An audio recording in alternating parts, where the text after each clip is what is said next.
Good morning बच्चों, स्वागत है आप सबका। तो आज हम पढ़ेंगे पाचन संबंधी विकारों में आहार कि मतलब जो पेट से संबंधी बीमारियां होती हैं उसमें हमें किस तरह का खाना लेना चाहिए ताकि हमारे जो है बीमारियां हैं पेट की या पाचन संबंधी जो भी गड़बड़ी है वो जल्दी से ठीक हो जाए। तो उत्तम स्वास्थ्य के लिए हमें क्या चाहिए? संतुलित और पौष्टिक भोजन की आवश्यकता होती है। परंतु अगर पाचन संस्थान में विकार हो जाए तो संतुलित आहार भी हम जो ग्रहण करते हैं उसके द्वारा मतलब जो पोषक तत्व है वो शरीर में ठीक से अवशोषित नहीं हो पाते, जिसके कारण शरीर पर क्या पड़ता है? बुरा प्रभाव पड़ता है। और पाचन संबंधी जो एंजाइम्स होते हैं या जो रस होते हैं वो कई बार क्या है, सामान्य से अधिक या सामान्य से ज़्यादा मात्रा में स्रावित होने शुरू हो जाते हैं।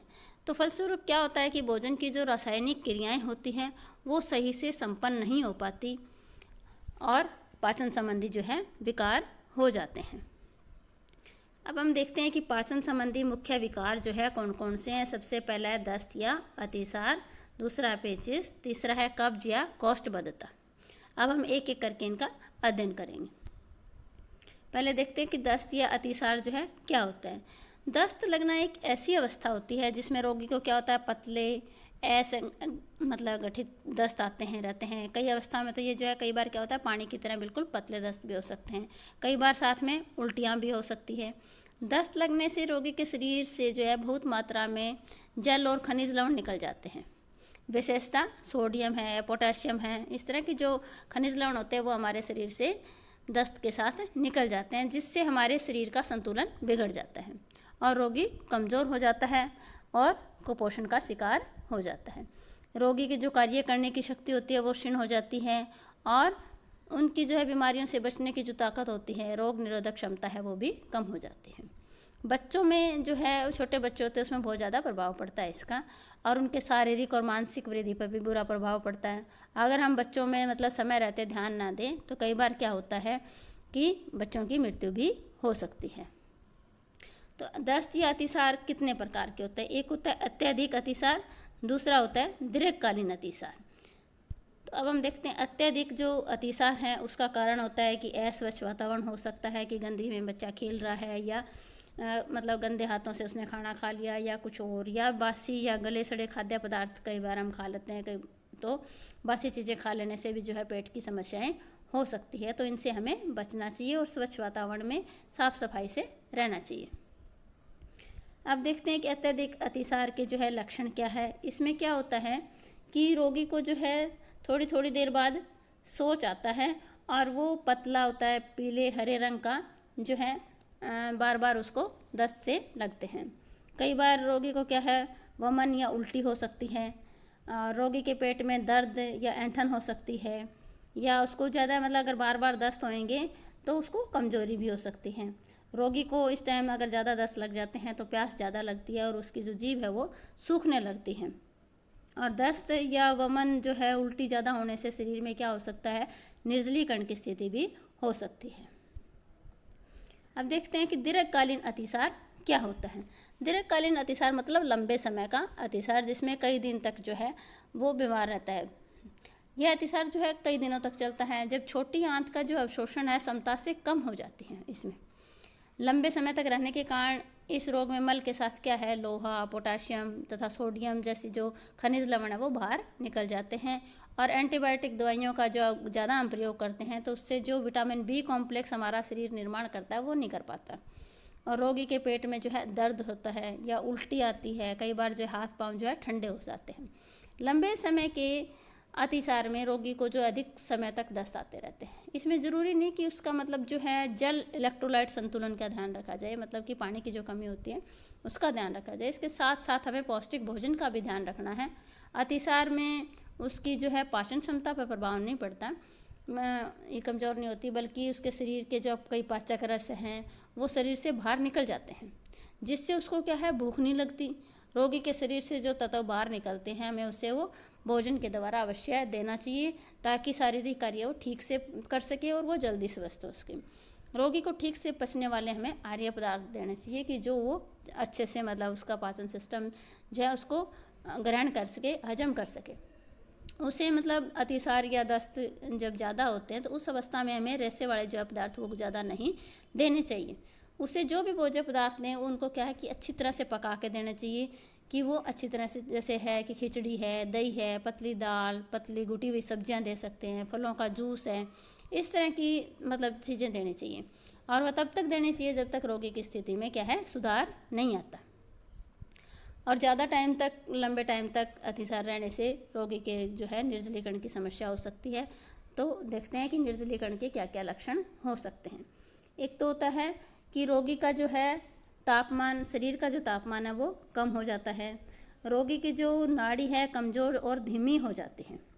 रोगी की जो चमड़ी है वो ढीली हो जाती है, लटक जाती है। और बार बार पेशाब आने के कारण, मतलब जो है ज़्यादा मात्रा में पानी निकल जाने के कारण पेशाब आना भी बंद हो जाता है। और शरीर में सोडियम, पोटासियम जैसे ये जो खनिज लवण हैं वो निकल जाने के कारण रोगी की जो मांसपेशियों में अकड़न हो जाती है, जिससे उसको प्रॉब्लम होती है, शरीर में दर्द होता है।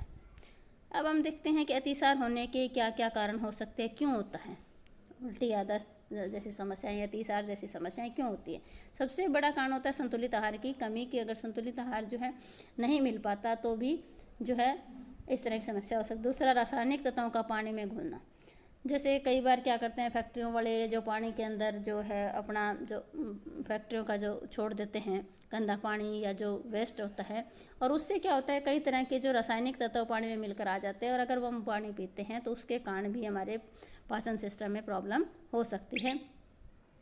दूसरा है कीटाणुओं द्वारा, मतलब अगर कीटाणु पेट में चला जाए, भोजन के द्वारा चले जाए, गंदे हाथों के द्वारा चले जाए, गंदे पानी के द्वारा चले जाए, तो भी जो है पाचन संबंधी समस्याएं हो सकती है। अस्वच्छ वातावरण के कारण या भूख से अगर हम अधिक खा लेते हैं तो भी जो है ये इस तरह की समस्याएं, पाचन संबंधी समस्याएं हो सकती हैं।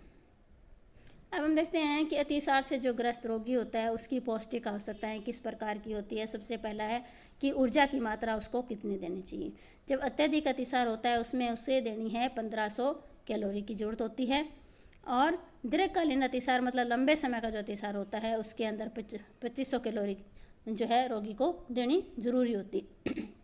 रोगी की पाचन क्षमता अधिक हो, अगर उसकी सही है तो उसको क्या दे सकते हैं, तरल पदार्थों की मात्रा जो है वो ज़्यादा देनी चाहिए।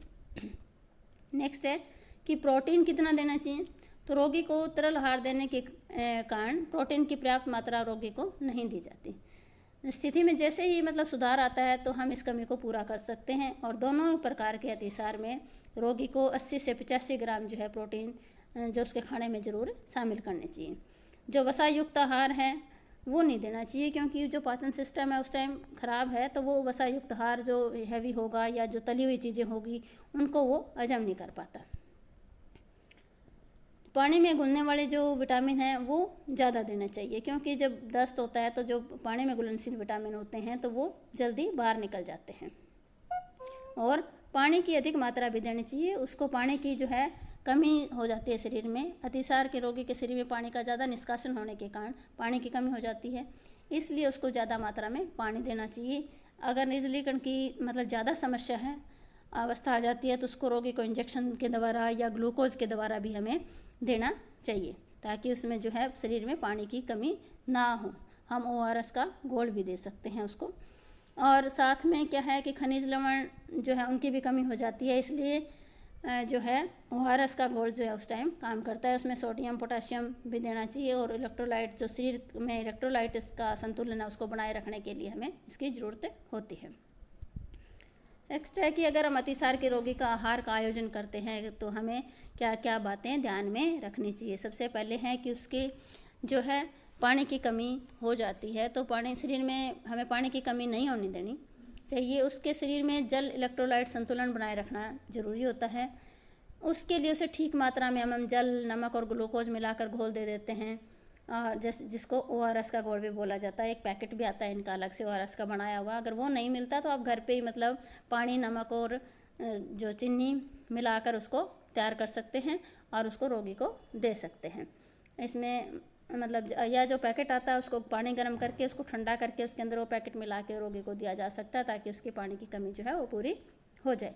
दूसरा है फलों का रस ज़्यादा देना चाहिए। फलों का रस जो बनाते हैं तो वो भी साफ़ विधि से बना हुआ होना चाहिए। इसमें सोडियम और पोटेशियम की मात्रा ज़्यादा रहती है फलों के रस में, जो कि खनिज लवण जो है दस्तों के साथ निकल जाते हैं, तो उनकी कमी को पूरा करने के लिए।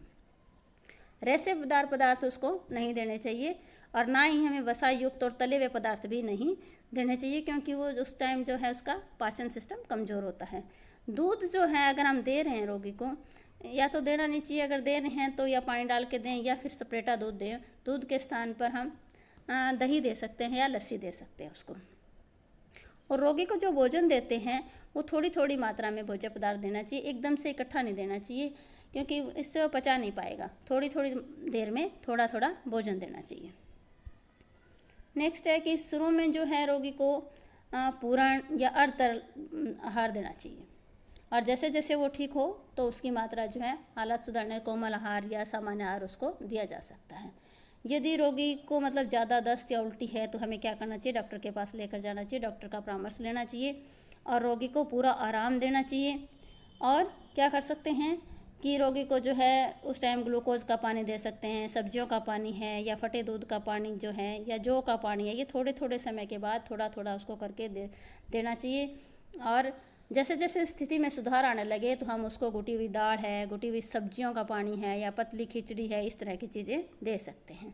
तो ये कुछ बातें हैं जो हमें, अगर रोगी को अतिसार का रोगी है उसका अगर हम खाना तैयार कर रहे हैं, उसका भोजन तैयार कर रहे हैं, तो ये बातें हमें ध्यान में रखनी चाहिए। ये एक टेबल दी हुई है, इसमें मतलब 1 से जो है 2 साल 3 साल के बच्चे का जो है 2 साल के बच्चे की भोजन तालिका दी हुई है कि उसको सुबह 6 बजे से लेके रात के 10 बजे तक किस प्रकार का खाना देना है, इसमें मेन्यू दिया हुआ है, और कितनी कितनी मात्रा में देना है, कौन कौन से हमें खाद्य पदार्थ देने हैं।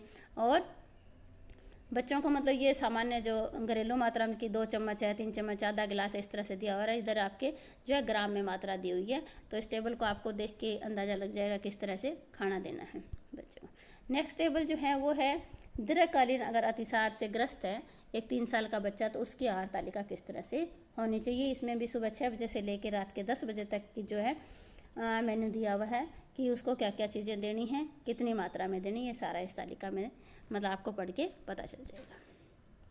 तो आज हमने क्या पढ़ा कि पाचन संबंधी जो विकार होते हैं उसमें हमें किस तरह का आहार दें, ताकि जो है बच्चा हो या जो भी कोई हो, बड़ा हो, जिसको अतिसार की प्रॉब्लम है, तो वो जल्दी से ठीक हो जाए। तो आप इस वीडियो को जो है ध्यान से सुनने की कोशिश करना और समझने की कोशिश करना। फिर भी अगर आपको कोई प्रॉब्लम हो तो आप मुझे कॉल कर सकते हैं, पर्सनल नंबर पर कॉल कर सकते हैं, पूछ सकते हैं। धन्यवाद।